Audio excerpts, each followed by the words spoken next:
back, everyone. We're looking to wrap with our two main ladies today. I can already smell our success. What do you mean, looking to wrap? Oh, aren't you the expert now? This upcoming scene is the two Musketeers' final confrontation with the Baron. There will be quite a bit of action, but no choreography beyond what we've already rehearsed. Anyway, get ready. Lights, camera, action! The view is beautiful tonight. It reminds me of that fateful night 10 years ago. And now that I've said it, I can even make out the faint fragrance of herbal tea in the air. Enough, villain! It's time that you pay for the death of our mother! My dear Iris, have you forgotten your manners? How can you speak like this to your own father? I'd sooner swallow all of my teeth than call you father. What did I expect? Seems the daughters have turned out to be just as obstinate as their foolish mother. In this world, Mora and status is everything! She thought she could blackmail me using her children and force me to grant her recognition and concessions? Ah, how naive can a woman be? Mother never asked a single thing of you. All she wished was for us to live a peaceful life, just like the others. It was you who personally brewed the poison of prejudice and sent Mother to her death. Compared to that deadly poison, the 2 bullets that will soon pierce through your heart will be like sweet mercy. And that's exactly why I said you're just as naive as her. Did you really think 2 muskets would be enough to defeat me? So let's see. What is stronger? Mora and power, or the 2 muskets in your hands? You've lost. To think I'd lose to my own 2 kids. We are no children of yours, and we'll never call that place our home. Then tell me, what did you do all this for? You lost your mother, and will soon kill your father as well. What will you gain in the end, other than sentences for your crimes? We will gain our long-awaited justice.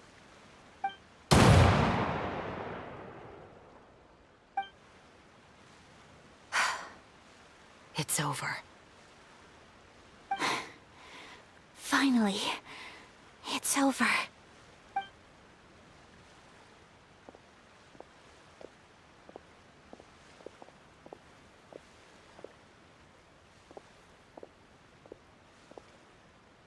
So, where will you go now, Tulip? I'm not too sure, Iris. Maybe somewhere with lots of flowers? After all, Mother always did love going where the blossoms were. What about you? I want to go visit Mother's grave. Yeah, that's not a bad idea. Huh? Tulip, look! What is it? It's Mother's favorite. The rainbow rose. Look, it's blooming again. Excellent! That was beyond mesmerizing. Even I didn't expect the scene to go so well. And we got it in a single take. All right, everyone. We've got a wrap for Tulip and Iris. Congratulations, Ayaka and Chevres! Thank you. I didn't expect our parts to wrap so quickly. I wish I could savor the experience for just a bit longer. Paimon totally understands. Paimon's not ready to say goodbye to the clapperboard either. Filming has really been a lot of fun. You were great too, Chevres. The way you said, long-awaited justice. It gave Paimon chills. That is indeed my favorite line in the whole book. I still remember trying to act it out in my room the first few times I read it. Whoa, Paimon would have never guessed you're that type. Who doesn't like stories where the guilty are punished and justice prevails over evil? Don't forget, I'm the captain of the Special Security and Surveillance Patrol. Captain, I have something urgent to report. Please excuse me, everyone. I'll be back in just a moment. It's okay, don't worry about us.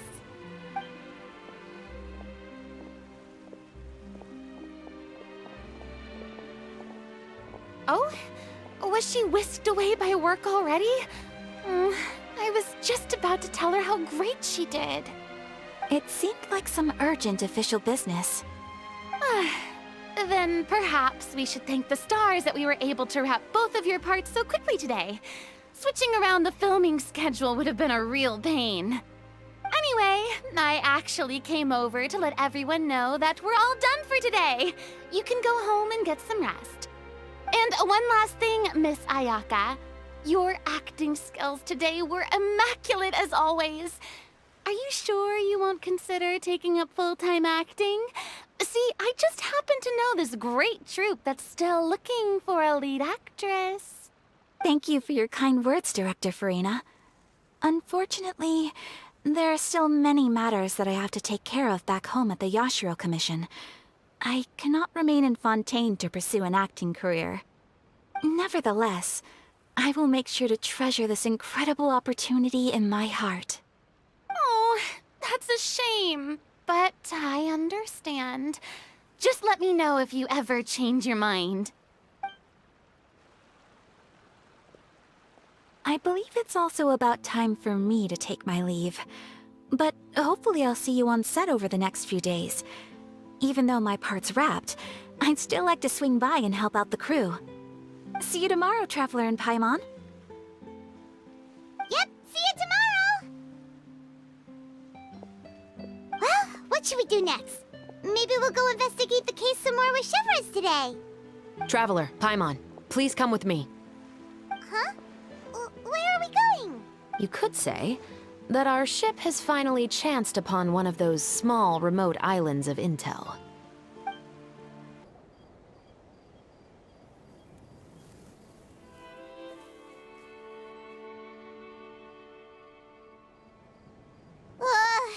Paimon's exhausted.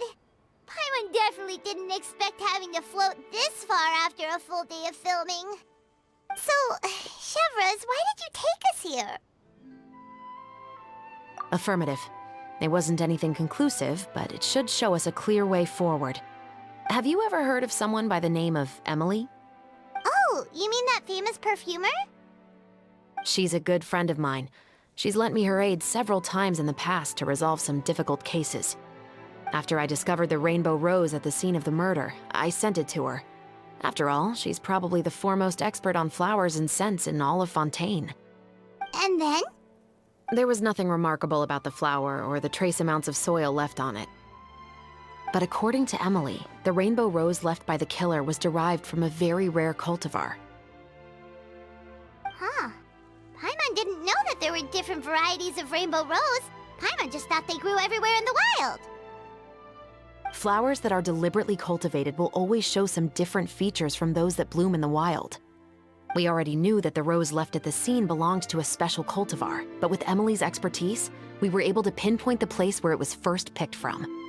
Oh, Paimon gets it now. So whoever first planted that rainbow rose was probably the killer. Precisely. And after we checked what we learned against some sales records from the past, we discovered that there's only one person in all of Fontaine who could grow and sell this specific cultivar. Really?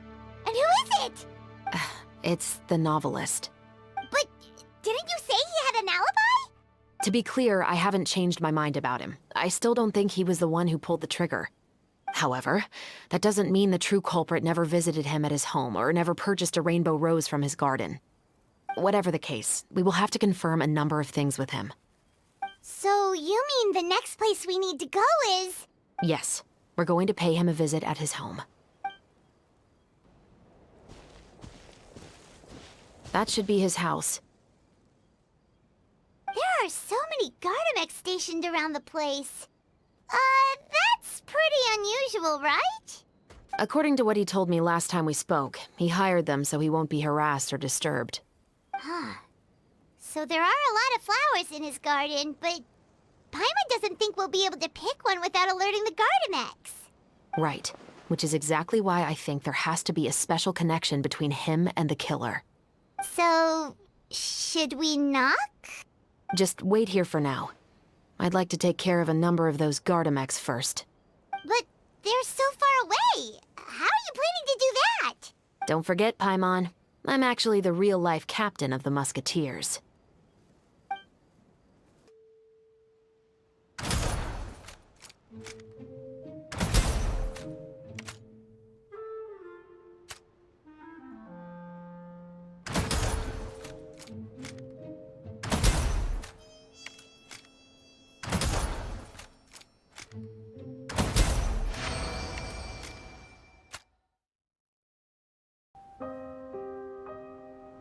All clear. Let's go. Wait! Paimon's a little nervous now that we know he could be the killer. Can we go over our plan of action again? I'll go knock on the door and make sure it's safe inside. Once we're sure that we're in the clear, I'll ask him to come with us for a quick round of questioning at the guard's headquarters. But can't we just arrest him? We still have no evidence that he's the killer, or that he lent the killer any direct aid. Still, it would be appreciated if you could pick a rainbow rose from his garden for me while I'm talking to him. It'll help the Marachose Phantom confirm Emily's theory. Sure, no problem. Just be careful, Chevreuse.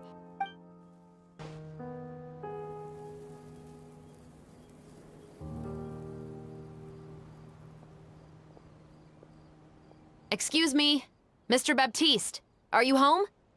Who could it be at this hour? Oh, it's you, Officer Chevreuse. Would you mind accompanying me to the guard's headquarters, Mr. Baptiste?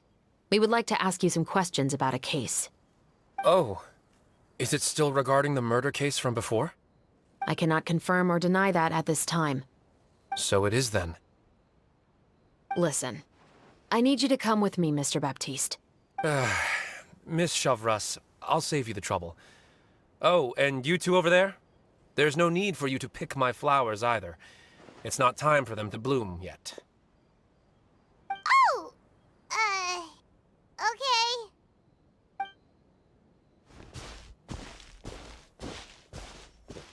By saving me the trouble, you mean... I will confess. I was the killer. Huh? He just admitted he's guilty! Please relax, everyone. I'm not armed. The musket you're looking for has been buried in my backyard. Then it's my responsibility to inform you, Mr. Baptiste, that everything you say right now will be used as evidence for the inevitable trial. Yes, I am perfectly aware of that. I must say, I hate this feeling. Oh?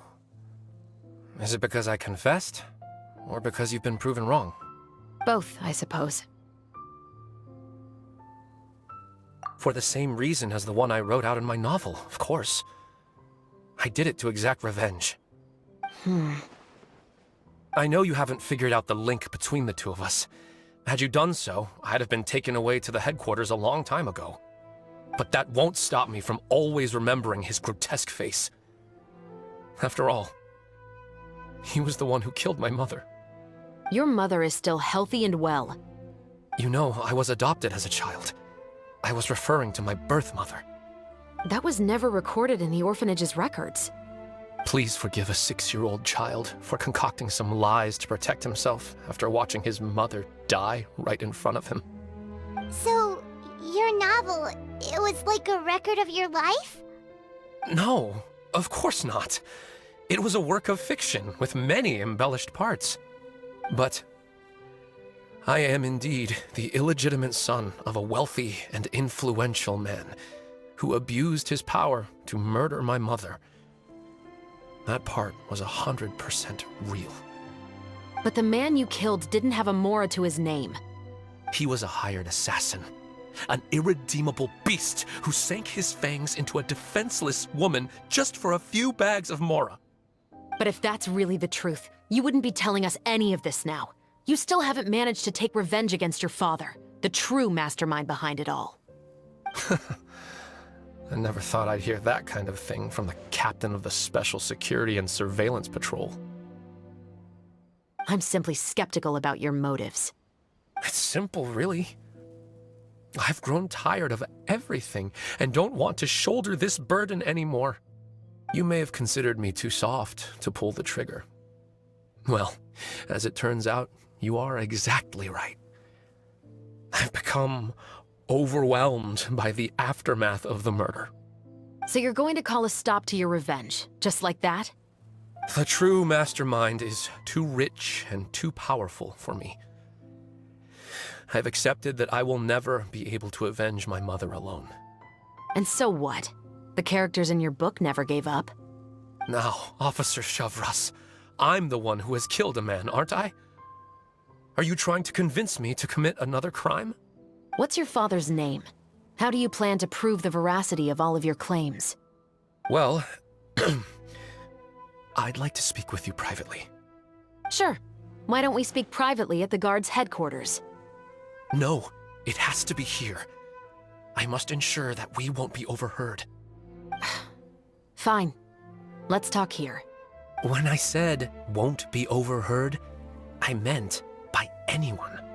I would like to speak with you and you alone.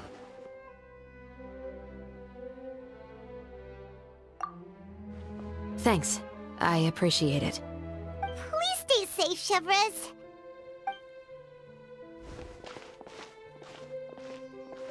All right. Let's hear it. Will you really believe what I'm about to say? Well, that depends on what you're going to tell me.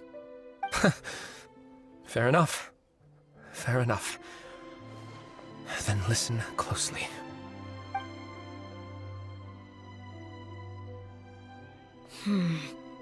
So that's how it's all connected. So, it seems you believe me after all. Do you want me to go public with this? No, of course not. At least, not right now. Then why did you bother telling me? You've read my work. What do you think?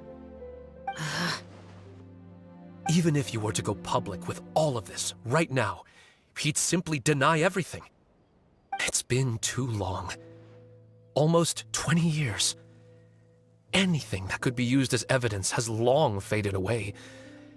Even if there might have been a solitary island of truth once upon a time, it has long sunk beneath the waves by now.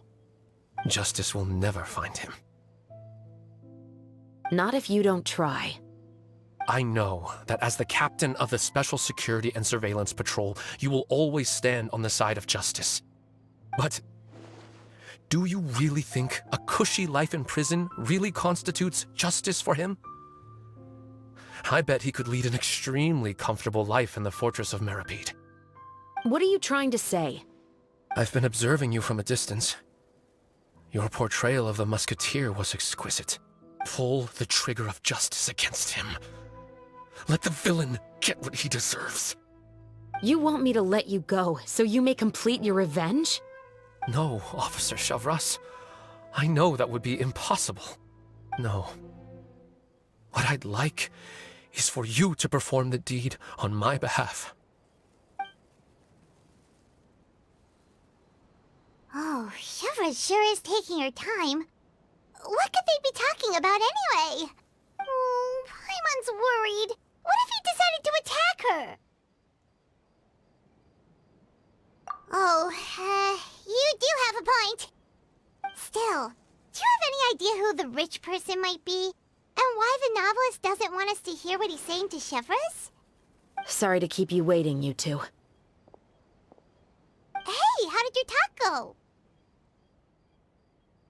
I've already sent someone to escort Baptiste back to the headquarters for questioning. He wasn't lying about the musket. It was indeed buried in his backyard. But what about the name? Did he tell you the name of the rich guy? Yes, he did. But for now, I have to return to the Special Patrol. There are still a few loose ends I need to tie up.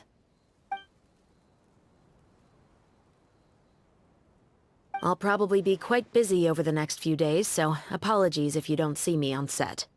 All right, Paimon understands if you can't tell us everything you know. We'll just keep an eye on the Steambird then. Actually, there's still something else I need your help with.